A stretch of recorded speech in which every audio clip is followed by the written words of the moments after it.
झारखंड के पूर्व मुख्यमंत्री बाबूलाल मरांडी अब बिहार में भी राजनीतिक जमीन तलाशने की कोशिश कर रहे हैं। नवगठित पार्टी भारत विकास मोर्चा को सपोर्ट देकर बाबूलाल बिहार की राजनीति में भी अपनी उपस्थिति दर्ज कराना चाहते हैं। बिहार के चुनावी समर में बाबूलाल भारत विकास मोर्चा के उम्मीदवारों के पक्ष में चुनाव प्रचार करेंगे। बाबूलाल एक मार्गदर्शक की तरह काम करेंगे। भारत विकास मोर्चा के नाम पर चुनाव लड़ रही पार्टी ने करीब 50 सीटों पर अपने उम्मीदवार खड़े करने की घोषणा की है।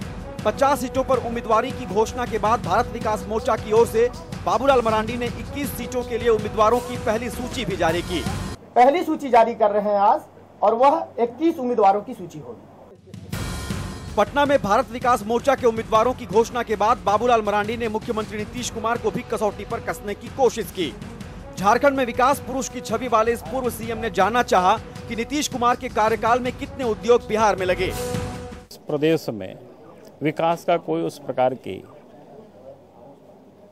सरकार को बने अब 5 साल समाप्त हो गए।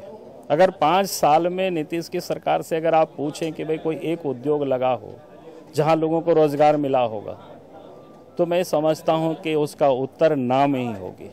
नीतीश के चुनाव नहीं लड़ने पर भी मरांडी ने चुटकी ली। उन्होंने कहा कि देश में बिना चुनाव लड़े प्रधानमंत्री और मुख्यमंत्री बनने की परंपरा चल पड़ी है और ये लोकतंत्र की सेहत के लिए ठीक नहीं है।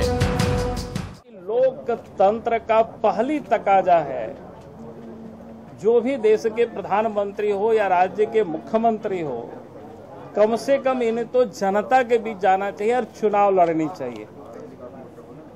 और इसलिए मैं बार बार इस बात को कहा करता हूं कि वे लोकतंत्र में जनता की सरकार बने, हमें इस प्रकार की व्यवस्था हमें खड़ी करनी। नवगठित पार्टी भारत विकास मोर्चा के साथ खड़े होने के पीछे बाबूलाल की राजनीतिक मंशा भी है।